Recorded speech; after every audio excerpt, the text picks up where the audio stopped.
Welcome to Formula Fanatics, the high-octane sub-series of break-fix podcasts drive-through motorsports news. This is your pit stop for all things Formula One, from breaking headlines and race recaps to insider analysis and paddock buzz. Whether you're a die-hard tifoso, a Red Bull loyalist, or just love the thrill of wheel-to-wheel racing, we've got you covered with up-to-date F1 news delivered at full throttle. Strap in, because the lights are out and we're underway. This is Formula Fanatics.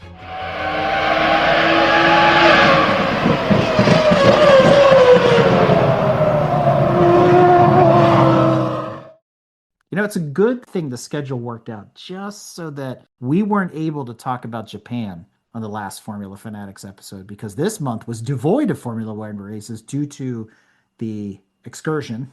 So we can talk about Japan and all the cool things that happened at Suzuka and finally get the answer to the question everybody's wanted to know. Did Tania watch the Formula One movie?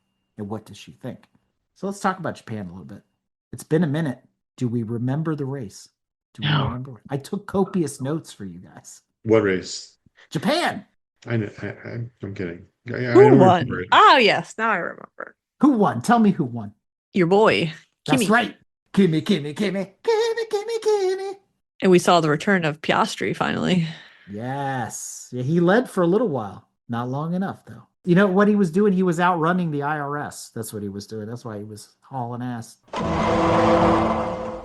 Was this the one where he had a horrible start again and then had to make up all the positions? Yeah, Kimi fell to like 6th. He was on the pole and he dropped back like the car turned off on him and everybody went around him. And then he had to play catch up. And he ended up 14 seconds ahead of Piastri because there was a terrible pit strategy that occurred there somewhere as well.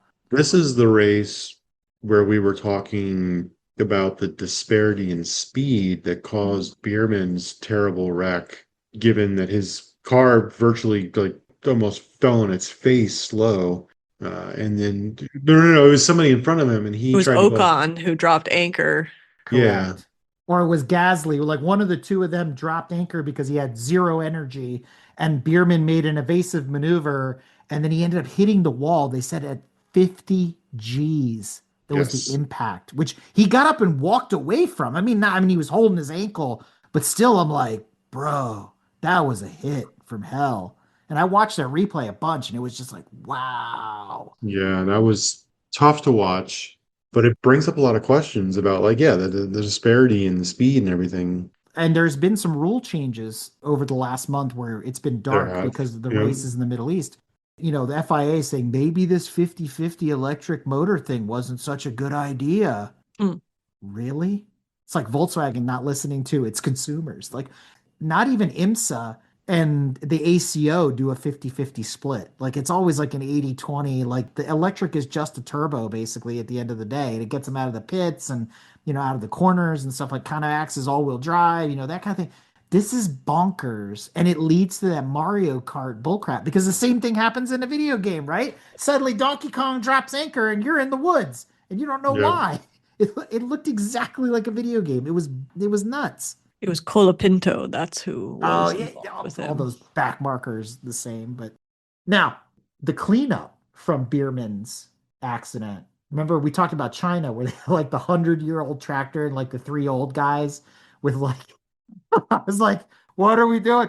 Did you see? They had like these 8 Japanese gentlemen come out on the track with these handmade straw brooms, and they're like sweeping the track. I'm like, have they never heard of street sweepers? Do they not? They don't have these at the track. They can't get one for like Tokyo or for one of the big cities, right? And bring it to Suzuka to sweep. They got these guys with their handmade brooms looking like they're from Amish, Pennsylvania, sweeping the track. It was unreal. Took forever. And what it ended up causing was that whole thing with the safety car and blah, blah, blah, where Russell got screwed on the pit stop, which well deserved, Russell, because I didn't want you to win anyway. So, locks it in at that point. That was the turning point of the race. That's when Kimi had it in the bag. Yeah. Now, there was a funny quote. If you listen to Russell over the radio after that whole thing, because, you know, you've seen the pictures, you've seen the memes, you know, he's not happy about stuff, and you hear it on the radio. What was the quote? Yeah, crying like a baby. He says, "Are we going to put Kimi into that place that we trained?" It was so cryptic and it was so What? creepy. That's what he said. Are we going to put Kimi into the place that we trained? Like, we're going to put him in the sin bin or in the torture chamber or something. It's like bizarre, bizarre. Plan X or something. Like, you know what I mean? Oh my Like, God. bonkers. Weird. Now, Cadillac, what are they doing? Hello? Aston has their own problems, but Cadillac is like complete buffoonery. Boonery? They start Botas on hard tires. Oh, does? Dead freaking last. Could not be any slower if he tried. And it's just like, what are you buffoons doing? But Perez managed not to take him out, so all right. I mean, all I'm gonna say, Audi's still doing better. Terrible. Terrible. Absolutely terrible. I think Cadillac would do better if they just ran the Black Wings. Right? They would. If they ran the sedans, they would be doing better than the Formula One cars. Especially when they bounce off of each other, him and Perez. Good Lord. Oh yeah. They look like Days of Thunder, but still, I mean, they'd come out the other side at least. And speaking about coming out the other side, Alonso finished the race. He finished in 18th, but he finished the race. Wonder how his wrists are doing. That he had a month off. That's why he had to give it his all. You know, it's Japan. You got to give it your all. You know, it's like an anime. Although Stroll retired at lap 31, so he did better than the 25 projected. The safety car helped. You know, The lower speeds of the safety car helped. so Kimi ends up 14 seconds ahead of Piastri, and then there was a really good battle between Leclerc and Russell, despite the fake overtake stuff. So there's a good battle for third and fourth there, and then Lando and Hamilton for fifth and sixth. Another little battle going on there. I, for whatever reason, find myself really rooting for Hamilton this year. Tell me why. Why is that? I don't know why. Like I like a good comeback story, I guess. Everybody is trying to say that Hamilton's like at the end of his career, and I'm pointing to Eric when I say everybody. So I'd like a good comeback story. I'd like to see him come back and Okay. do the whole I feel you. I feel yeah. you, right? But let me add to that. All the chicanery and the shenanigans with that F40 and Kim Kardashian. Oh my God. Well, apparently, let's not even be those people because, like, I don't know. They're like on the beach together and crap. Like, Who cares about their personal life? I don't No, care. no, because it's so in Ferrari's face. Like I don't know if he's trying to make a point or whatever, but you can imagine that Maranello is not happy with the way he is conducting himself in But is public. Maranello ever happy? They were happy with When Schumacher. was the last time they were happy? Schumacher. They were So happy. 2002, Well, anyway, early 2000s. maybe the other Kimi because he was like the Iceman. He never did anything wrong. You know what I mean? Kimi Räikkönen did he just didn't give a fuck. But my point is Ferrari, it's Ferrari, right? And it's like he's running around in an F40, which I mean, mad props. I mean, if I had an F40, I'd be driving it too. But that's like these videos with the drone and him drifting through a parking garage and then she's in the car and like all this stuff. And I'm like, what does this say? What are you trying to do? And then I don't know. so he's done it before in other cars, but now he's done it in the Ferrari. So Is he adding to the list? apparently, this is, I think, the third time he's done those stunts in Japan. I don't know. I don't know. It just sits weird with me. I just don't, I can't put my finger on why it just feels wrong. I feel that he probably talked to Ferrari about it. They knew about it from I his don't think so. past, and they were probably okay. He probably got their blessing, is my guess. I don't think so at all. Because I think there's been comments made about how they don't like his behavior outside the track. Then they shouldn't have signed him because anything he was doing, anything he's doing now is not stuff that he wasn't doing before. Well, yeah, of course, of course. So then that's shame on them, not shame on him. Maybe Toto had a slightly, he was even as uptight as he is, maybe he was better okay with it. So Nigel Mansell has been quoted Oh boy, here we saying, Good. the lion. so Mansell, in talking about an eighth championship for Hamilton, he's quoted saying, "I'm going to be romantic. I'd like Lewis to do it." Good. Said through his broom mustache. So he would like to see an 8-time world champion in Lewis Hamilton. It'd be the first 8-time world champion. It's a senior driver. showing up the younger drivers half his age, It makes for a good story. pretty much, right? It makes for the next F1 movie. Which is possibly in development. Yeah, yeah. Who's going to hang their hat on that the most? Who benefits the most? Ferrari benefits the most because then they can say we had two of the most winningest F1 champions ever. That would be Of Schumacher course. and Hamilton at that point. But Mercedes claims 99% of it. Like, come on, guys. Like, really? Like, I don't know. Personally, I don't think it matters if Hamilton wins an eighth. I'm kind of like with Verstappen, where it's like, if you won one or you won four or you won eight, it sort of really makes no difference. You still won a championship, kind of move on with life. So is Lando super awesome because he's won his one championship? He's better than Stroll. Okay, I will agree with Brad on that. My personal feelings towards Lando, like, that whole season was I don't know, that it felt like collusion. He's won his one world championship. He's just as good as everybody else. Yes. And he probably will never win one again, like Kiki Rosberg or some of the others. But it doesn't matter that he doesn't win another one again. He's won one. If you've won one or two or four or eight, it's all the same. I agree. So why does Hamilton need to reach for eight? That's the question. I don't think it's the same. I don't think it's the same. I don't want to make the comparison, but to me, I feel like if you push your luck, and it's different, right? It's a weird analogy, but it's sort of like the Lindsey Vonn thing, where it's like Hamilton's sort of like Lindsey. Like, you get to a point where you're like, dude, is it really worth it? I don't think that's a good comparison.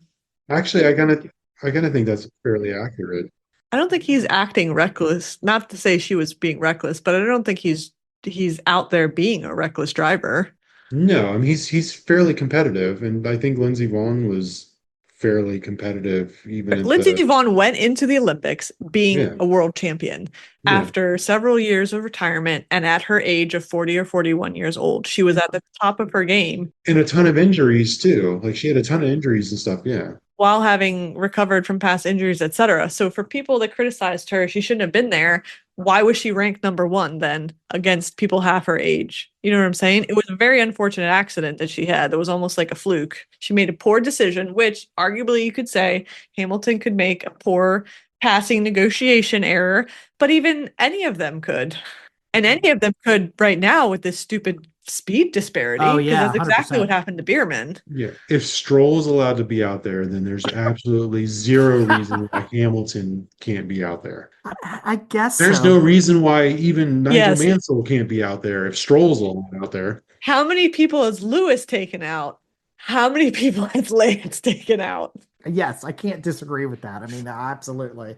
That's a statistic they need to add. How many people has Lance taken out, and who's he taken out the most? His teammate or somebody else? Yeah, well, yeah, okay. So Alonso's got the most. I've got another question for you. Oh boy. Who is better at their craft? Lance Stroll or Volkswagen? Ooh, ooh, ooh. That might go to Lance.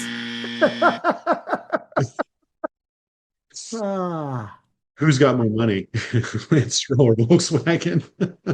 I guess to wrap up that thought, though, I could care less if Hamilton wins or loses. It's sort of the same in the end. You know what I mean? Because I feel like he doesn't have anything left to prove in Formula One other than this one thing. And I feel like he wasted time, especially in the seasons leading up to this, where he really wasn't doing jack of all. And he could have enjoyed motorsport elsewhere. He's already a multi-millionaire. Go do Le Mans, go do touring car, go do something else. Maybe he's not interested. So, but the thing is, and it's a weird thing to say, but if you're that good, at least go after the Triple Crown. No. The Triple Crown hasn't been taken away from Graham Hill. It hasn't been done since the 60s, where somebody won Le Mans, Formula One, and the Indy 500. Hamilton should have shot for that because it would have put him in a totally No. different league. No. Imagine the pressure you're under. Everyone expects that you can go be Triple Crown, and then you fucking do shit. That's what happened to Alonso. He got 2 out of 3. He was driving Hondas though. 2 out of 3 for Alonso. But Alonso tried. At least he tried. I don't think like rooting for Hamilton means I want him to win a championship. I don't really care about that, but I do enjoy seeing him be more competitive. Like in his battles with Russell, or not Russell, his battles with Leclerc. I think that's some of the best racing like I've seen in a long time. And like just seeing him be in like the top five or whatever, and watching him get a podium every once in a while, it excites me. I like it. The problem is this competitive racing that we're seeing is like, It's not competitive. It's bullshit. yeah, it looks really cool because it's like, wow, there's actually something happening. It's not just parade laps, but then it's artificial because it's like, oh, let me pass you because my battery's charged. Oh, now you pass me, your battery's charged. And it's like, would it be that competitive if we didn't have these batteries? No, I still think he and Leclerc would still be battling with each other. I don't think so. I guess we're going to find out since they changed the regulations. We're going to find out the next race. Although the next race is trash anyway, because Miami's a terrible track. So Oh, it's horrendous. Yeah. But we do have the one after that to look for, which is the potato. I mean, Canada. Let's hope that Lando makes a pass on the outside of Piastri again, and this time, whatever. Yeah, the whole super clipping thing and all the energy management changes, and they've made a whole bunch of changes to the cars in the month that they've been off. So, are we going to see anything really change at the end of the day? This season is shit. Well, and the rumors are Ferrari has done some upgrades, so. Oh boy. let me A upgrade. second little spoiler to the Halo. Is that what they've done? So we'll see Left how side they and right side. Ooh, adjustable. left shark, right shark. Yeah. We still don't have that rotating spoiler that they showed in the preseason.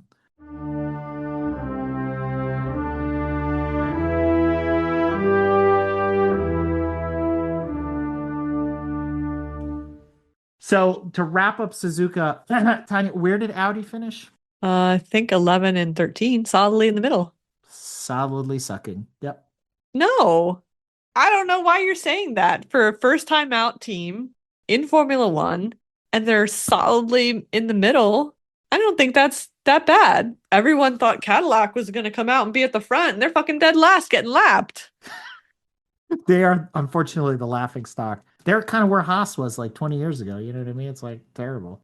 The Americans don't belong in F1, I guess. The American manufacturers, the American teams don't belong in F1. And they're doing better than Williams. I mean, barely.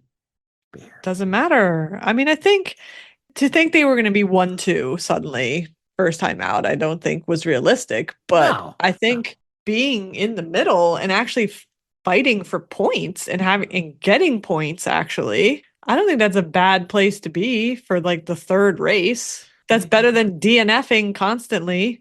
Especially given their mediocre drivers. There's that too, right? So, but here's the question. How long can Volkswagen afford to have Audi running in 10th place, basically? Volkswagen can't afford it now. They shouldn't even be doing it now. Yes, 1000%. Okay.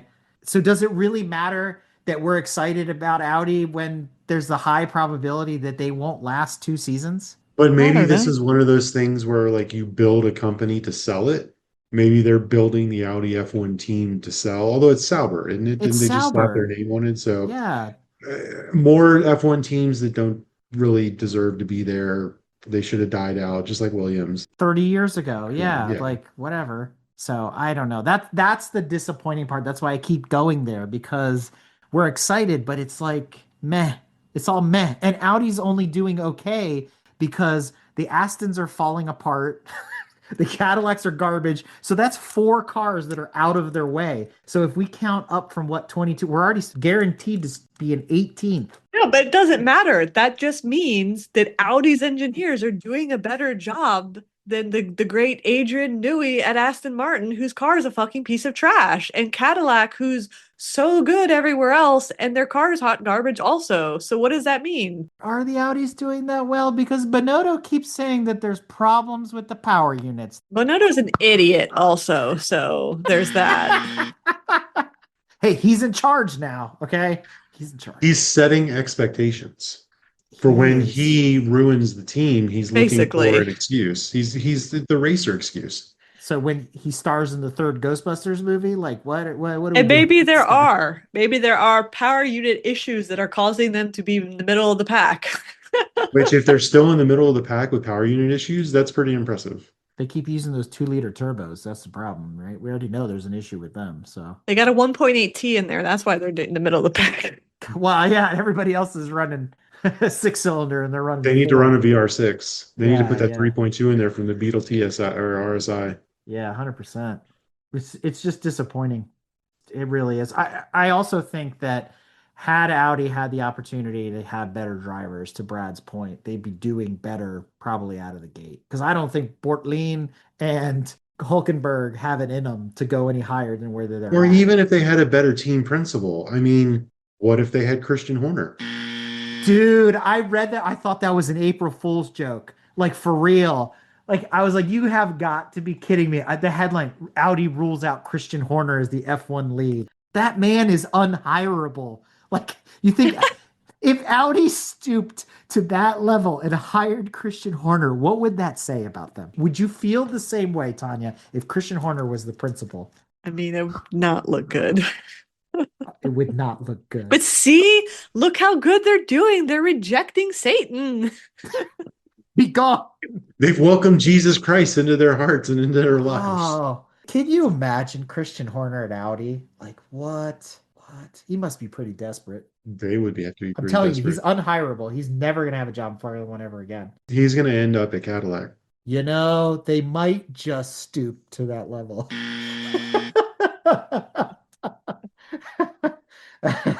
And they'll bring Gunther Steiner back too as a vice principal.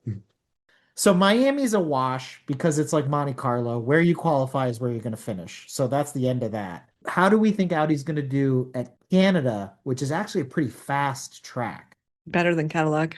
It's hard to say. Well, yeah, better than Cadillac. They're better than Stroll. We've really set the bar high. We don't know what the changes from the regulations are going to bring for them. I say they end up where they've been ending up, middle of the pack. See, and I think you're onto something, Brad. I think that's where Miami, we're going to see more of the same, or we're not going to really tell if the regulations have made a difference, because Miami is so tight. It's got those little bursts of short straightaways, but then it's all, rinky dink, like you're driving around a parking lot. You are driving around a parking lot. Well, yeah, but what I'm getting at is you're not going to see the effect of the changes that they made. So Canada and the races after that, the faster races, the European races, are going to be more telling if these regulations actually made a hill of beans a difference. Yeah. Maybe we will see the impact because there won't be some massive crash. Is Stroll in the race? Oh, I guarantee you there'll be a massive crash. Then there's still potential for a massive crash. Amen to that. Dude, it's like rolling the Dungeons and Dragons here, man. Let's just roll the dice. Let's go. You can roll for initiative. Roll for destruction. Lance Stroll. That's gonna be my D&D character now. I'm gonna name him Stroll. What do you think? He always rolls a 20. Infinite death. Oh boy. All right. So the question that's been on everybody's mind for 6 months. Oh, man. Keep people up at night. Yeah. The F1 movie. Did you watch it? I watched the majority of it. Wait, what does that mean? I fell asleep. So Tanya got a DNF. I fell asleep in a portion of the second half. Oh man, it was that riveting, huh? So I'm not really sure what I missed, but I don't think I missed a lot. You didn't miss anything. And I barely remember the movie. It was that good. It was that good. It was stupid premise. It was unrealistic. But the CGI and the real footage and the actual F1 drivers that don't drive for F1 anymore. And Christian Horner was in it. Immediately dated like a Drive to Survive episode. Okay, was it the retelling of Days of Thunder or not? With a little bit of Gran Turismo thrown in. No. It was more the retelling of Driven. Yeah, I would give you The that. Stallone movie. No, because Days of Thunder wasn't a redemption story of some washed out older driver. Yeah, but then we had the kid. We had the Lewis Hamilton guy in it too. Remember his teammate? Yeah, and that guy was obnoxious. So, I mean, there were definitely points in the movie that just were like so stupid. What was it? Like one point in the racing, Brad Pitt's character, Sonny, he starts wrecking the other cars to get like Yes. red flag or safety cars. So then that way the other dude was moving up. I'm like, bull fucking shit. The second time that happens, your ass would be black flagged and fucking off the track. Like that was such fantasy and didn't make any sense. I don't know. Like stuff like that just takes away. It's like, this is unrealistic. This is such a farce. And it's like, it's the Haas car from like several years ago suddenly being able to be in like, I'm right behind Max Verstappen. Like, no, you're not. You're right behind him because he just lapped you.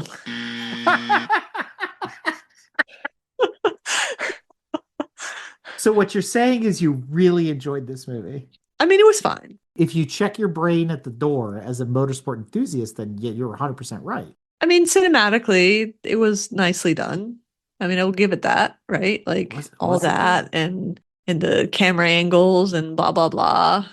But I mean, you really have to like suspend reality a little bit and just take it as a movie that, you know, it's fantasy and all that. Because again, like the storyline is unrealistic, right? He was a 20-something hot shot who had some major shunt. I don't even remember what caused it, that then he was basically broke his back in 15 places and that was the end of his career. And he was supposed to be the next Michael Schumacher, Senna.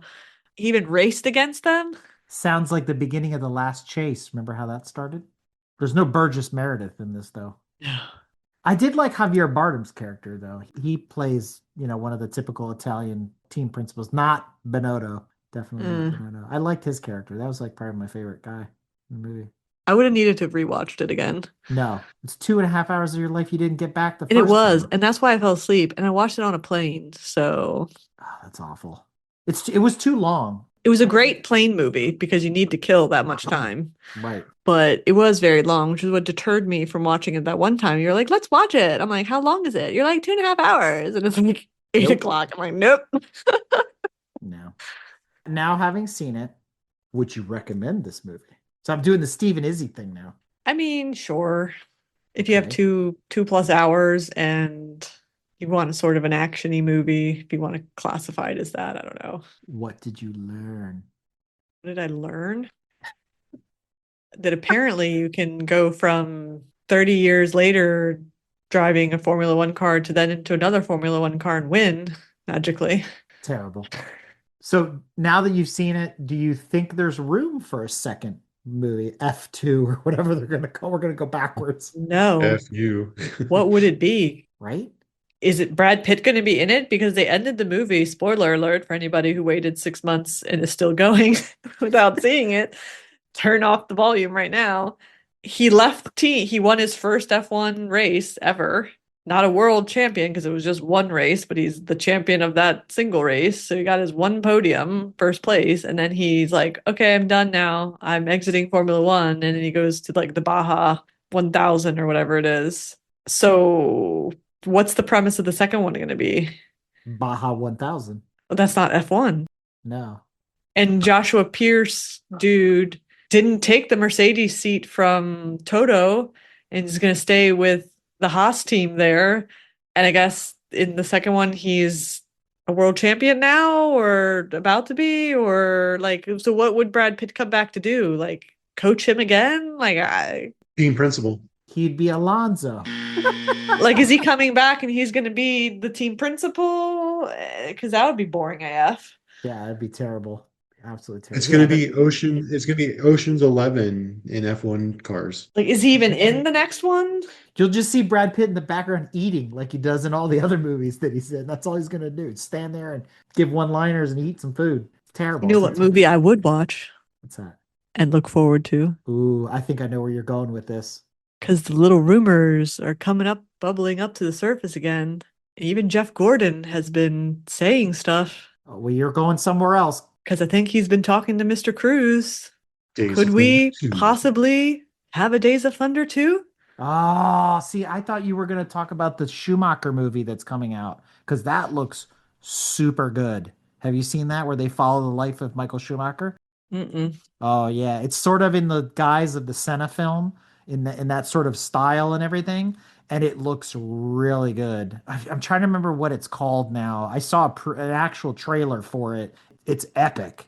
Like it goes all the way back to the beginning when he's like, same thing as Senna, kart racing and coming up and driving the 7-Up car and the Jordan and how he ends up at Ferrari and the whole thing. And, Wait, this obviously, isn't the movie this isn't the movie documentary thing they already did on him on no, Netflix? this is something new where they found an actor who looks like Schumacher and looks like a bunch. So much like Senna, they've been trying to cast to look like the real people. And it looks super awesome. If I can find the trailer, I'll Oh, include it with the episode, but it's super cool. okay. Yep, I see it. Schumacher 94, I guess is what it's called. It has another name. Working title, planned for 2026 on Netflix. Yes. The 1994 focuses the 1994 Formula One season, highlighting the intense championship battle, Senna's death, and the Schumi mania that followed his first title. Yep. I think that is going to be the movie to watch out for in the coming year, or mini series, or however they're going to lay that out. Well, unless you guys have any other F1 news, I guess we'll bite our tongues until we get through the Canadian Grand Prix, where we catch up with our next Formula Fanatics episode.